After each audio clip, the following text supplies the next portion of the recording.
Mga kababalaghan at katatakutan, ako si Baltasar at maligayang pagdating sa Creepy Pinoy Stories. Kung ikaw ay uhaw sa mga kwentong magpapabilis ng iyong pulso at magpapalakas ng kabog ng iyong dibdib, pindutin ang like at subscribe para hindi mo palampasin ang bawat orihinal na kwentong Tagalog na kakikilabutan mo sa bawat upload.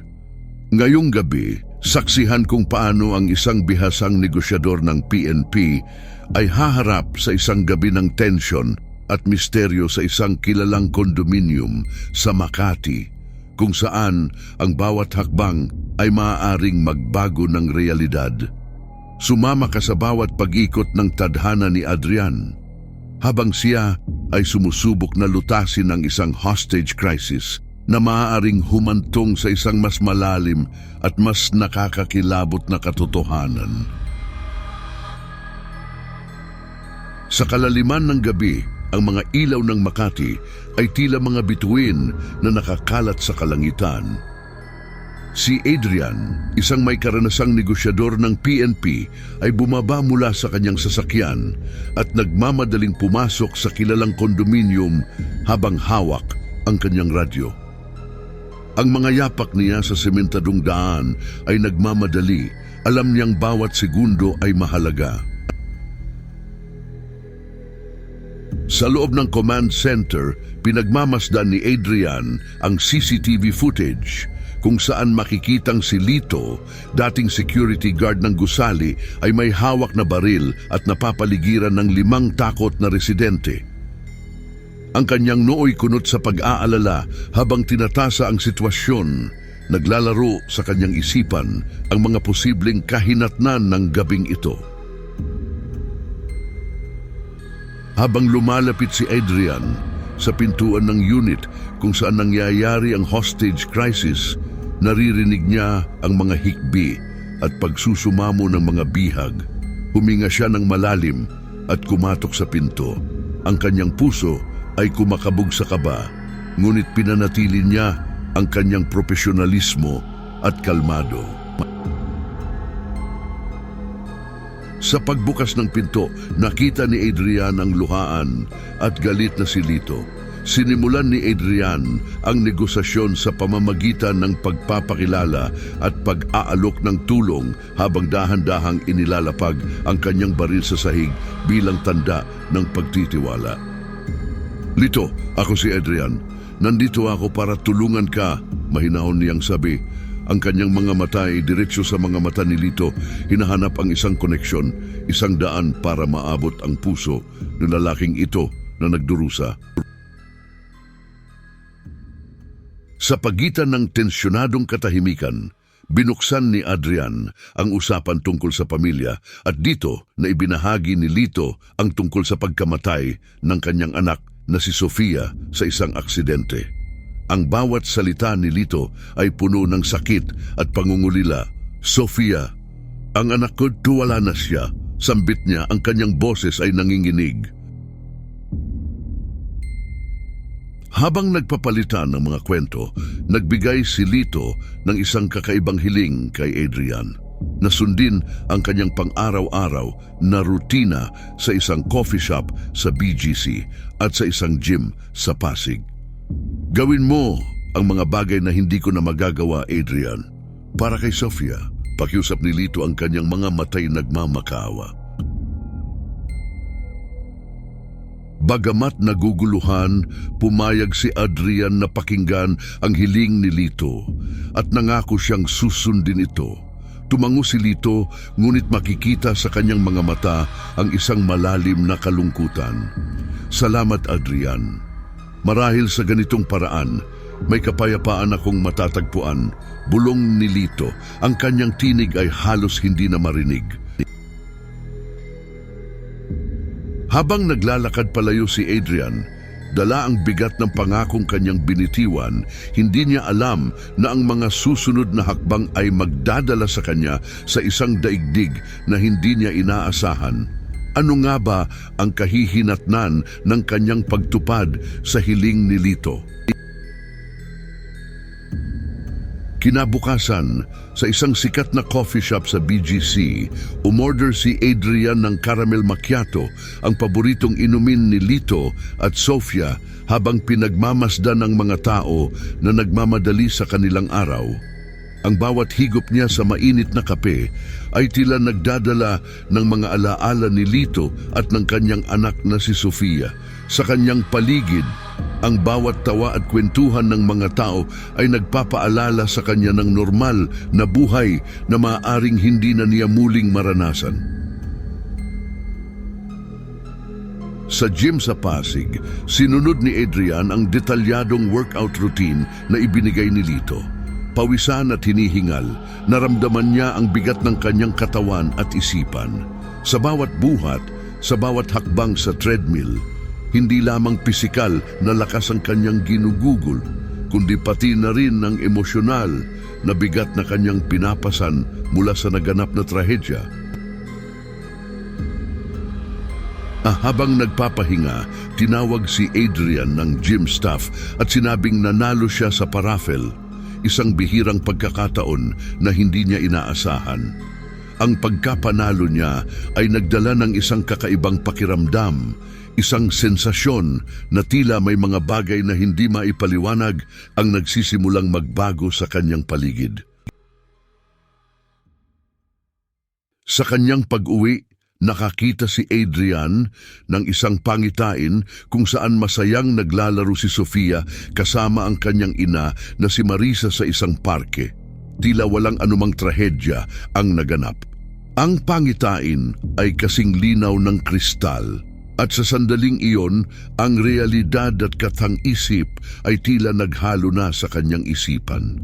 Ang tanong na bumabagabag sa kanya, ano ang ibig sabihin ng lahat ng ito? Ang pangitain ay nag-iwan ng isang matinding katanungan na nagpapalakas sa kanyang determinasyong alamin ang katotohanan. Ngunit habang siya ay lumalapit sa kasagutan, hindi niya namalayan na ang susunod na hakbang ay magdadala sa kanya sa isang mas komplikado at nakakagulat na yugto ng kanyang buhay. Nang sumunod na araw, bumalik si Adrian sa kondominium at nagulat siya nang walang bakas ng naganap na hostage crisis. Walang balita, walang pulis, parang isang pangkaraniwang araw lamang ito.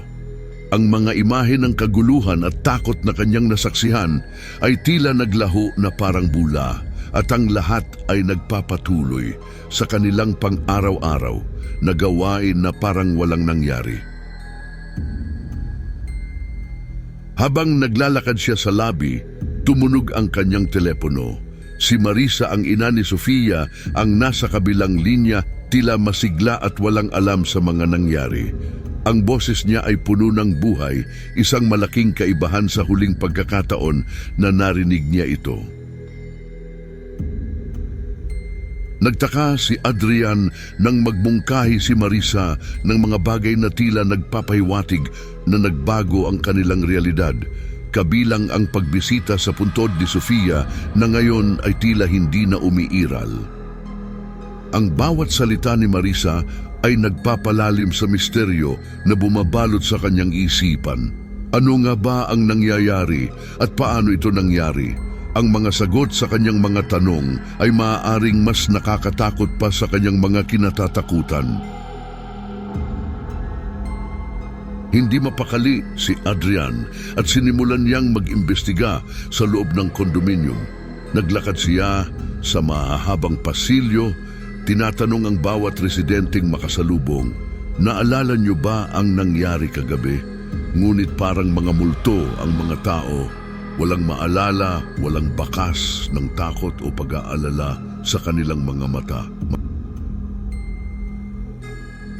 Sa isang pagkakataon, sa ilalim ng malamlam na ilaw ng lobby, nakilala ni Adrian ang isang grupo ng mga residente na may katulad niyang karanasan at alaala sa naganap na hostage crisis. "Kagabi, yung lalaki, hindi ba?" Tanong ng isang babae, ang kanyang boses nanginginig. "Oh, hindi ako makapaniwala na tila tayo lang ang nakakaalala." tugon ni Adrian, ang kanyang noo'y kunot sa pagtataka. Magkasama nilang binisita ang mga lugar na pinuntahan ni Adrian at hinanap ang mga posibleng koneksyon sa mga tagubilin ni Lito. Sa coffee shop, pinagmasdan nila ang bawat sulok, hinanap ang mga markang maaring iniwan. Sa gym, binilang nila ang bawat hakbang, sinusubukang mahanap ang sagot sa isang palaisipang walang gustong magbunyag. Sa kanilang paghahanap, nadiskubre nila ang mga simbolo at pahiwatig sa coffee shop at gym na tila nag-uugnay sa mga pangyayari sa isang mas malaking misteryo. "Tingnan mo to," sabi ng isang lalaking may hawak na lumang larawan. "Pareho ito sa nakita ko sa panaginip ko kagabi. Ang mga simbolo ay tila mga piraso ng isang nawawalang puzzle na dahan-dahang nagkakabuo-buo." Ang mga pahiwatig na kanilang nadiskubre ay nag-iwan ng mas maraming tanong kaysa sa sagot. Ngunit isang bagay ang malinaw, may itinatago ang gabi na iyon na mas malalim pa sa kanilang inaakala. At habang lumalalim ang gabi, isang bagong yugto ng misteryo ang naghihintay na mabuksan. Sa isang gabi ng mabuting pagsasaliksik, natuklasan ni Adrian at ng grupo ang isang sinaunang teksto sa isang nakatagong aklatan na naglalarawan ng isang ritual na nagbubukas ng pinto patungo sa alternatibong realidad. Hindi ito maaari, bulong ni Adrian habang pinapasadahan ng kanyang daliri ang mga lumang pahina. "Lahat ng ginawa ko, bahagi pala ng ritual na to." Nang matanto ni Adrian na ang kanyang mga aksyon ay bahagi ng ritual, siya ay naharap sa isang mahirap na desisyon.